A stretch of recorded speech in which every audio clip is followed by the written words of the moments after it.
มในคลิปนี้แอดมินเองก็จะพาท่านผู้ชมไปที่สนามบินสกลวัดไตพอดีจะไปหับครอบครัวเลยเนาะเจ้าตอนนี้ก่อนเราจะไปฮอดสนามบินสกลวัดไตนี่เราก็จะให้ท่านผู้ชมได้เบิ่งบางจุดบางบอนตามเส้นทางสายผ่านไปหาสนามบินสกลวัดไตแล้วก็จะพาท่านผู้ชมไปเบิ่งตัวเมืองใหม่หรือว่าย่านเศรษฐกิจใหม่ของนครหลวงเวียงจันทน์หรือว่าสิเอิ้นอีกอันนึงก็คือสายหน้าทาวในตอนกลางคืนเบิ่งนำกันว่าจะมีรูปแบบสีสันคือจังได๋ก่อนอื่นหมดท่านผู้ชมท่านใดที่ยังบ่ทันได้กด Subscribe ก็อย่าลืมกด Subscribe ด้วยเจ้าเพื่อเป็นการแจ้งเตือนในเวลาที่แอดมินได้มีการอัปโหลดและก็เพื่อเป็นการส่งเสริมและท่านผู้ชมก็จะบ่พลาดคลิปดีๆจากทาง2กินหน่อย Channel ตอนนี้เราอยู่ที่เขตหลัก2นะเจ้าที่ไกลมาบางกีนี่ไกลมันอยู่แถวจุดสร้างซ้ำหัวหลัก2บนแถวทางส่วนเจ้าฝางุ่มแต่ว่าตอนนี้เรากำลังมุ่งหน้าสิไปทางวัดใต้ปานอากาศวัดใต้อย่างต่างๆประมาณนี้นะอีกบ่เท่าใดเราก็จะฮอดสถานีฮอดสนามบินสกลวัดไตเบิ่งตอนนี้ก็ถือว่าคึกคืนดีเจ้าท่านผู้ชมตามท้องถนนเพราะว่าเส้นนี้เปิดไฟตลอดทางแบบนี้แหละจังมีชีวิตชีวาแน่เนาะสมว่านครหลวงเวียงจันทน์นี่แหละเปิดไฟเปิดหยังก็คักสำหรับแบบนี้ตอนนี้เราก็มาฮอดแถวทางสนามบินสกลวัดไตเนาะสนามบินสกลวัดไตไปอีกหน่อยนึงเจ้าท่านผู้ชมไปอีกหน่อยนึงเห็นว่าเกี่ยวกับเรื่องสีสันการปลูกสร้างนี่ก็น่าหูน่าตาขึ้นหลายเด้มันมาหลายแต่ในช่วงปี2020มาหาปี2025กับอีกแบบหนึงเนาะแต่ว่าปี2025เนาะ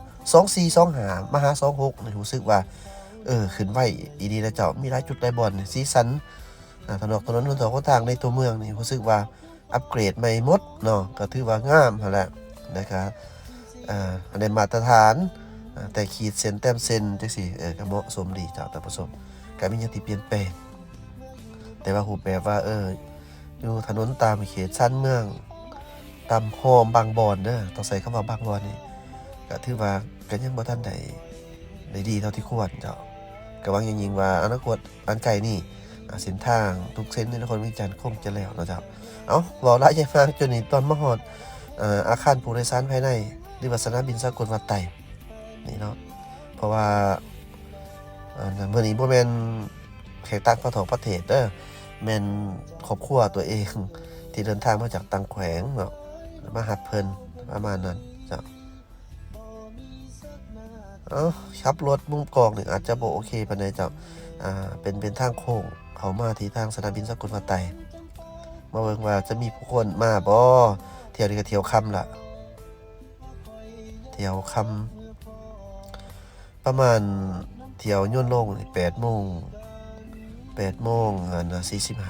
เนาะนี่บรรยากาศอยู่ที่สนามบินสกลวัดไตในช่วงค่ำคืนฮอดจอที่ได้สัวข้าวเด้อเจ้าท่านผู้ชมอีพออีเนี่ยจะแม่นทราบนักท่องเที่ยวมาหลายนักท่องเที่ยวจีนหลายได้ว่าเต็มเลยโอ้เอายินดีต้อนรับยินดีต้อนรับWelcome to Laos ยินดีต้อนรับเด้อมาเที่ยวประเทศลาวให้ได้หลายเด้อพ่อแม่พี่น้องเฮาทั่วทุกมุมโลกประเทศลาวยินดีต้อนรับม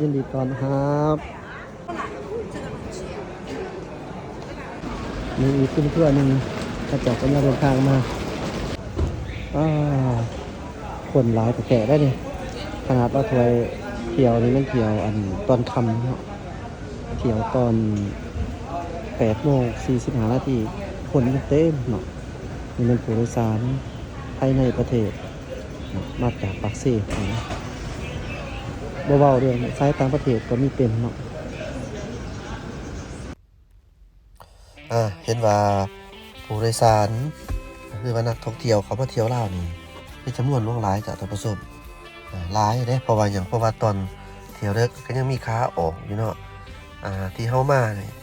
มันเป็นตอนที่ถึกช่วงเที่ยวสุดท้ายในสายการบินโคแม็กเนาะ โคเม็ก4909บินจากปากเซ่มาหานครเวียงจันทน์เนาะเป็นคักโดยสารภายในว่าซั่นซะเนาะเจ้าท่านผู้ชมตอนนี้เขาก็จะเดินทางออก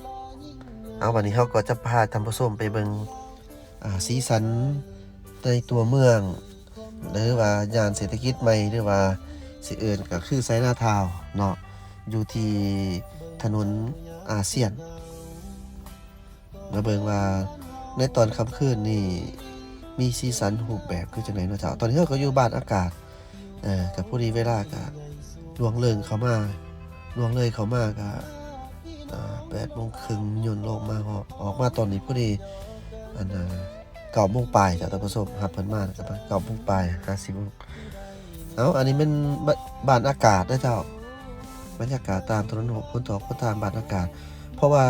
อีกหน่อยนึงนี่ก็เริ่มจากจุดที่ว่าคนจีนเขาเจ้าแบบมาอยู่หลายแท้ๆนี่แหละมาเฮ็ดธุรกิจเขาเจ้าเนาะ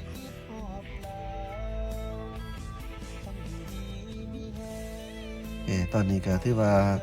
เบาบางแต่ว่ายังบ่ทันฮอดจุดเทื่อเด้อเจ้าบ่ทันฮอดจุดที่เฮาอยากให้ท่านผู้ชมได้เห็นว่ามันเป็นจั่งใดสีสันตอนกลางคืนก็เท่านั้นดอกบ่มีหยังหลายเนาะเจ้าน่าจะแม่นตั้งแต่เขตนี้ก็เริ่มไปแล้วบ่ได้มีตัวภาษาจีนภาษาลาวภาษาจีนไปนะมันเริ่มแล้วนะเจ้า นี่แหละเนาะแต่นี้ไปนี่เริ่มมีสีสันแล้วนี่นะเจ้านี่เห็นว่าแบบสิว่าจังได๋ค่อนข้างแบบว่ามีชีวิตชีวาขึ้นเนาะยังบ่ทันฮอดแต่ว่าเริ่มมีสีสัน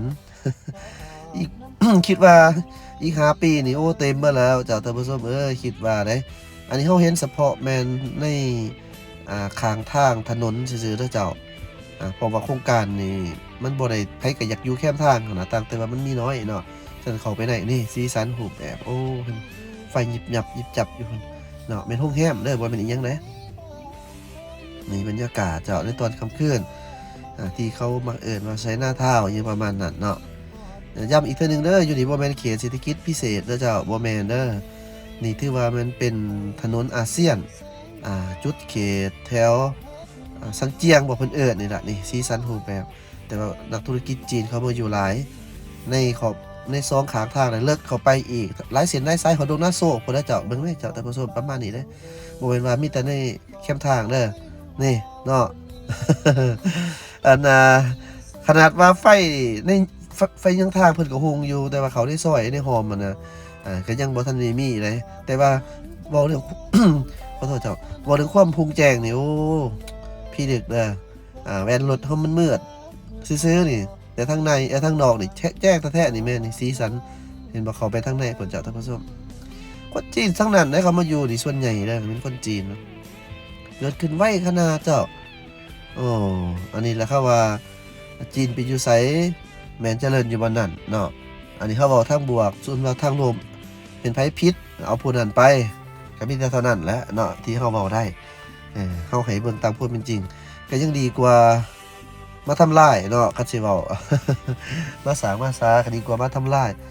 สร้างใหม่เด้อเจ้าสร้างใหม่ติดๆยังมีอีกหลายตึกหลายอาคารที่ว่าสร้างยังบ่ทันแล้วอันนี้แม่นบางคนเขาเจ้าก็มาเอาตึกอาคารเก่าของคนลาวนี่ไปทางนี้ก็สิเป็นออกดงหน้าโศกก็ได้แม่นหมดนะเจ้าท่านผู้ชมที่แอดมินพยายามอยากให้เห็นหั่นน่ะแต่ว่าเฮาบ่ได้ขี่อ้อมจนเบิดหั่นนะเฮาไปแต่เส้นทางหลักซื่อๆอันอิหยังก็ลืมแล้วว่าสิเว้าอิหยังก็เมื่อกี้นี่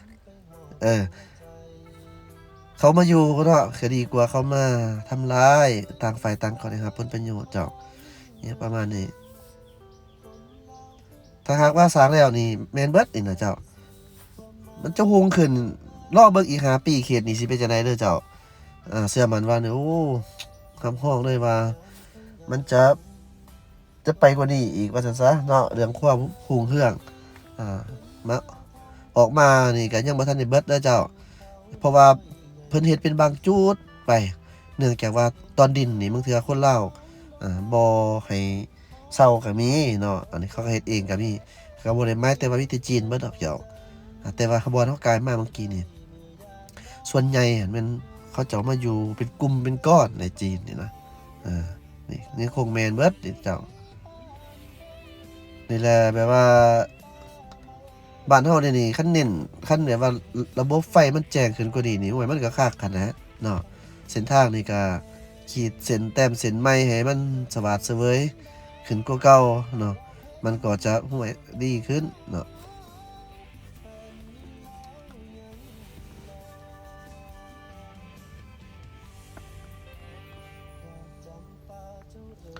เอาเดี๋ยวเฮาก็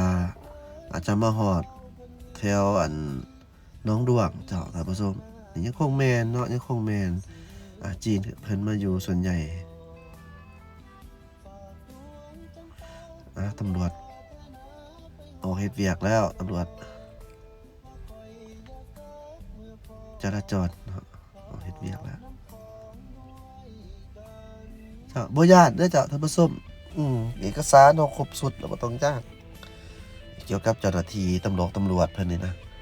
บ่ต้องย้านเอกสารเฮาครบเฮาบ่ผิดกฎจราจรนี่มันก็บ่มีปัญหาหยังดอกเจ้าส่วนว่าผู้ที่เอาลงข่าวส่วนใหญ่ที่มีปัญหานั่นมันก็มีหลายรูปแบบเนาะอันนี้ก็สิเว้าซะกระเทือนได้เว้าล่ะยกตัวอย่างว่าเจ้าเฮ็ดผิดกฎเอกสารเจ้าบ่ครบเวลาเจ้าขี่ไก่เพิ่นกักเวลาเพิ่นกักนี่เฮ็ดจังได๋เวลาเพิ่นกักนี่ก็คือแน่นอนแล้วก็มีการปรับไหมเออเพิ่นก็เขียนใบสั่งให้ในเมื่อเวลาเขียนใบสั่งให้แล้วแน่นอนก็ต้องได้ไปเอาอยู่กรมพุ่นละเนาะอยู่ศูนย์พุ่นบัดนี้คนเฮานี่นะผู้ที่ถือกักผัดบ่อยากไปคันไปแฮงถูกปรับหลายกว่าเก่าสิ่งสำคัญมันเสียเวลาไปได้บ่อยากไปก็ได้ขอให้ทางเจ้าหน้าที่ตำรวจนี่แก้ไขให้แบบนี้นะเออเพิ่นก็บ่อยากเฮ็ดดอกแต่ว่าบางเทื่อคันอ้อนวอนจังหลายนี่นี่อาจจะมีแก้ไขกันตามกรณีผิดเบาจังหั่นแหละถือเบาจังประมาณเนาะในเมื่อเพิ่นแก้ไขให้แล้วนี่ก็ให้เพิ่นกินน้ำกินในบางคนก็ไปลักถ่ายถ่ายคลิปอย่างต่างๆนี่ก็มาวิจารณ์วิพากษ์เพิ่น